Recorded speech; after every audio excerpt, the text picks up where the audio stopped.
그들은 호랑이에게서 바짝 다가가서 단 한 발로 쏘아 죽이는 법을 익히고 있었다. 일본군 정예병도 그들을 상대하기가 곤혹스러웠다. 우리 2천만 동포들은 분노의 치를 떨고 있다. 우리가 자멸하든가 아니면 민족을 지키든가 양자택일을 해야 한다. 슬픈 운명을 조금이라도 더 연장하기보다는 이제라도 죽는 것이 낫다. 만국의 유민으로 살기보다도 차라리 애국자로 죽는 것이 낫다. 우리는 국가와 황제와 함께 죽자.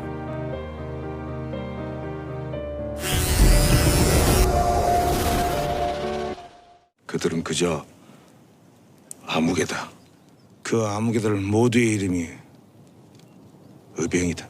이름도 얼굴도 없이 살겠지만 다행히 조선이 훗날까지 살아남아 유구히 흐른다면 역사의 그 이름 한 줄이면 된다.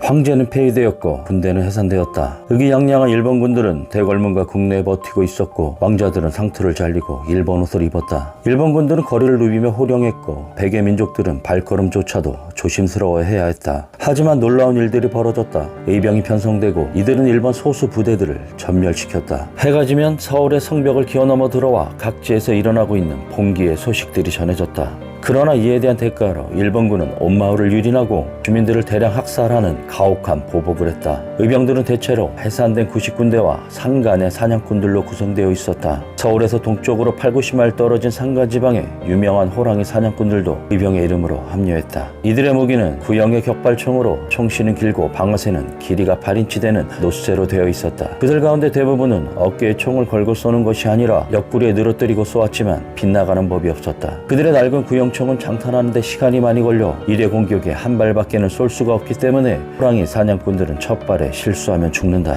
그래서 그들은 호랑이에게 바짝 다가가서 단 한 발로 쏘아 죽이는 법을 익히고 있었다. 일본군 정예병도 그들을 상대하기가 곤혹스러웠다. 48명의 일본군이 다량의 군수물자를 호송하고 있었다. 한국인들은 양편이 깎아지른 듯한 절벽이 겹쳐있는 산골짜기에 매복하고 있었다. 일본군들이 골짜기의 중앙에 이르렀을 때 그들은 절벽 위에서 굴러떨어지는 큰 바위 덩어리로 압사당했고 생존자들이 전열을 정비하기도 전에 한국군들의 무리가 그들에게 쇄도하여 몰살시켰다.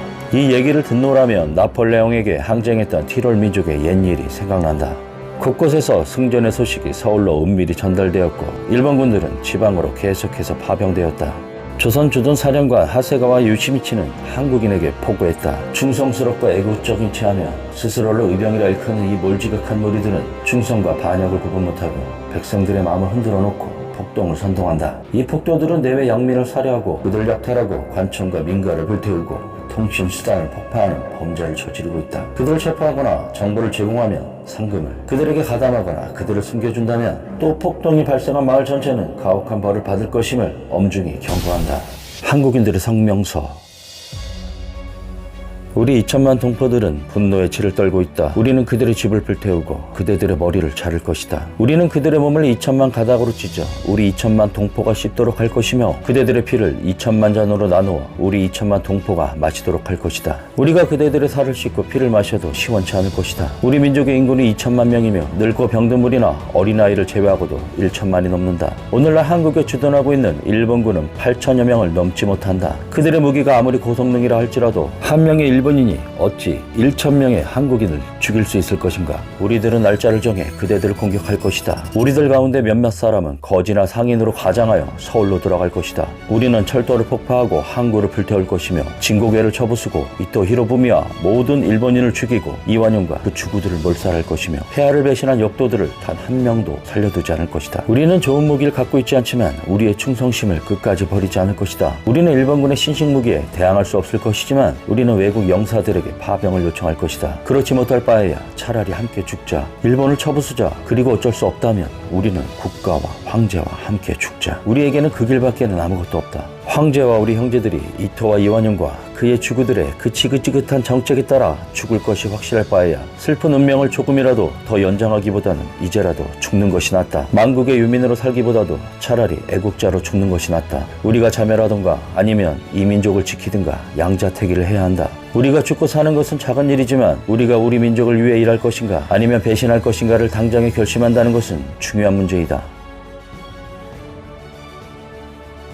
경기도 양근에서 만난 의병들은 젊거나 어렵고 의연했다. 18살에서 26살 사이. 병사 6명 가운데 5명은 총기 종류가 다 달랐다. 모두 쓸모없는 총이었다. 한 사람은 옛 조선군 화승총과 화약통을 들고 있었다. 이런 무기로 몇 주째 일본군을 상대했다니. 그럼에도 이들은 죽음을 각오하고 일본군과 싸웠고, 그럼에도 불구하고 이들은 패전했다. 열차를 타고 잇따라 대한제국에 진입한 일본군은 의병 근거지를 초토화했다. 눈앞에 잿더미로 변한 이천 마을이 나타났다. 파괴는 철저했고 완벽했다. 집은 단 한 채도 남아있지 않았다. 벽체도 다 무너져 있었다. 솥은 다 깨져 있었다. 양근에서 만난 의병들은 불쌍한 집단이었다. 사내들은 이미 절대 희망 없는 명분으로 전투를 벌이며 죽음을 예견하고 있었다. 그런데 눈빛을 번뜩이며 미소 짓는 병사를 보고 내 마음이 바뀌었다.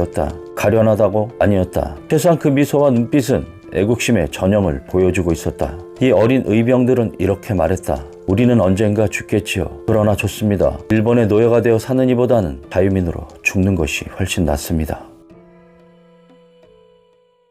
맥켄지 양반, 우리의 모습을 사진으로 찍어도 줬어.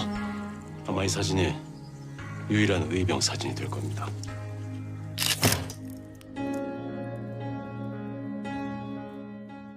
아마 이들도 일제의 의병 대토벌 작전으로 모두 이름 모를 암흑개가 되었을 것입니다. 지금까지 영국 기자 맥켄지의 기록, 출처는 출판사 진문당의 대한제국의 비극, 한국의 독립운동을 참고하여 제작되었습니다. 앞으로도 이어집니다. 시청 감사합니다.